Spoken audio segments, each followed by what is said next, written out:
दोस्तों, आपने शनि की साढ़े साती के बारे में तो अवश्य सुना होगा, लेकिन क्या आप जानते हैं कि शनि की साढ़े साती क्या होती है और इसका हमारे जीवन पर क्या प्रभाव पड़ता है?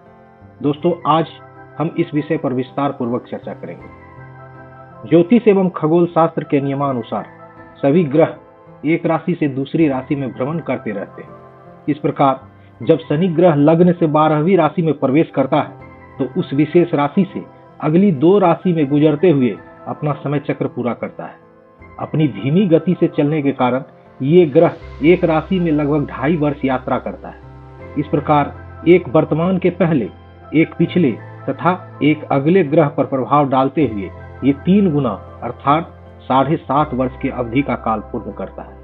भारतीय ज्योतिष में इसे ही साढ़े साती के नाम से जाना जाता है। साढ़े साती के 3 हिस्से होते हैं, जिसे पहला, दूसरा और तीसरा चरण कहा जाता है। पहले चरण को साढ़े साती की शुरुआत कहा जाता है, दूसरा चरण साढ़े साती का चरम काल होता है और तीसरे चरण को आम बोलचाल में उतरती हुई साढ़े साती कहा जाता है। साढ़े साती का हर चरण 2.5 साल का होता है। इस तरह पूरे साढ़े साती खत्म होने तक 7.5 साल का समय लग जाता है, इसलिए ही इसे साढ़े साती कहते हैं। पहला चरण, जब शनि किसी इंसान की जन्म राशि से पहले वाली राशि में होता है, तो इसे साढ़े साती की शुरुआत होना कहते हैं।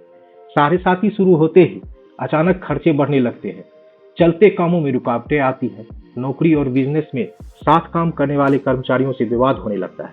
लेकिन इस दौरान धैर्य और समझदारी से काम ले तो इन परेशानियों से बचा जा सकता है।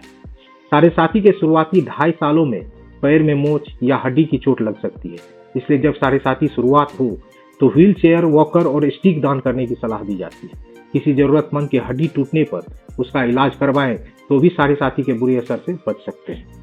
दूसरा चरण, किसी की राशि में ही जब शनि आ जाता है तो ये साढ़े साती का दूसरा चरण होता है। इस दौरान सेहत से जुड़ी परेशानियां बढ़ जाती है, साथ ही ये खुद को सुधारने और अपनी गलतियों का फल भोगने का समय होता है। पहले कभी अगर षड्यंत्र, धोखा या किसी को नुकसान पहुंचाने की कोशिश की गई हो तो इस समय उन बुरे कामों का फल भोगना पड़ता है। वहीं इसके उलट लोगों की मदद और उनसे निस्वार्थ प्रेम किया गया हो तो शनि किसी तरह की परेशानी नहीं देते, बल्कि मदद करते हैं। तीसरा चरण, जब शनि जन्म राशि से निकलकर अगली राशि में पहुंच जाता है तो इसे साढ़े साती का आखिरी चरण कहते हैं। आर्थिक नजरिए से किए गए कामों की समीक्षा होती है।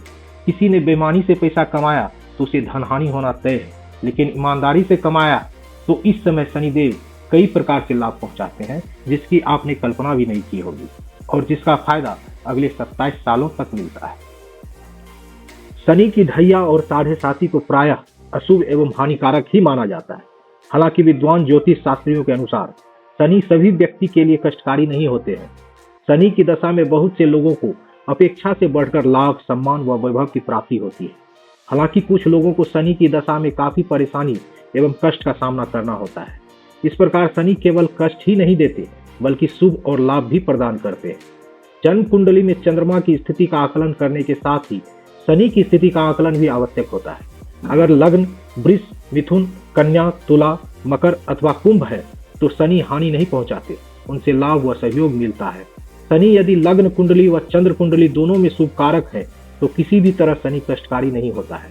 कुंडली में स्थिति यदि इसके विपरीत है तो साढ़े साती के समय काफी समस्या और एक के बाद एक कठिनाइयों का सामना करना पड़ता है। शनि की साढ़े साती की शुभता या अशुभता इस बात पर निर्भर करती है कि जन्म कुंडली में शनि कैसी स्थिति में है। जिनकी कुंडली में शनि बलवान होकर शुभ स्थानों पर बैठता है, ऐसे व्यक्तियों की किस्मत का ताला साढ़े साती के दौरान ही खुलता है। ऐसे व्यक्ति की साढ़े साती के दौरान घर में मांगलिक कार्य संपन्न होते हैं, नया वाहन, मकान, जमीन जायदाद प्राप्त होती है, व्यवसाय में उन्नति तथा जीवन के प्रत्येक क्षेत्र में सफलता मिलती है। लेकिन अगर कुंडली में शनि निर्बल, नीच राशि में हो, शत्रु क्षेत्रीय हो और अशुभ स्थान पर बैठा हो तो साढ़े साती के दौरान शनि कुपित होकर सर्वनाश कर देते हैं। दोस्तों, चलिए अब जानते हैं कि शनि की साढ़े साती लगने पर क्या उपाय किया जाए। शनि की साढ़े साती के बुरे प्रभाव से बचने के लिए शनिवार के दिन किसी गरीब ब्राह्मण या जरूरतमंद को तिल और सबूत दाल दान करना चाहिए। शनि की साढ़े साती के बुरे प्रभाव को कम करने के लिए रोज सुबह और शाम शनि मंत्र ओम शं शनिश्चराय नमः का जाप करना चाहिए। जिस व्यक्ति के कुंडली में शनि की साढ़े साती चल रही हो उसे शनिवार को पीपल के वृक्ष के नीचे सरसों के तेल का दीपक जलाना चाहिए और हनुमान चालीसा का पाठ करना चाहिए। दोस्तों, शनिदेव न्यायाधीश की भांति इंसान के कर्मों का फैसला करते हैं। साढ़े साथी के दौरान शनिदेव व्यक्ति को उसी प्रकार निखारते हैं जिस प्रकार एक कुम्हार मिट्टी को निखारते हुए उसे एक सुंदर बर्तन का रूप देते हैं। एक आम व्यक्ति शनि की साढ़े साथी का नाम सुनते ही घबरा जाता है, क्योंकि सबके मन में यह धारणा घर कर गई है कि साढ़े साथी का प्रभाव हमेशा अशुभ ही होता है। शनि का डर समाज में इस तरह से व्याप्त है कि अगर किसी का कोई भी नुकसान हुआ हो या व्यापार में घाटा लग गया हो तो सारा दोष शनिदेव के ऊपर ही आ जाता है। शनिदेव के बारे में लोगों की धारणा बहुत ही नकारात्मक है। यद्यपि शनि को ज्योतिष में अशुभ ग्रह माना गया है, लेकिन इसका अंतिम परिणाम सुखद होता है। यह मनुष्य को दुर्भाग्य तथा संकटों के चक्कर में डालकर अंत में उसे तपाकर शुद्ध, सात्विक तथा कर्मशील बना देता है।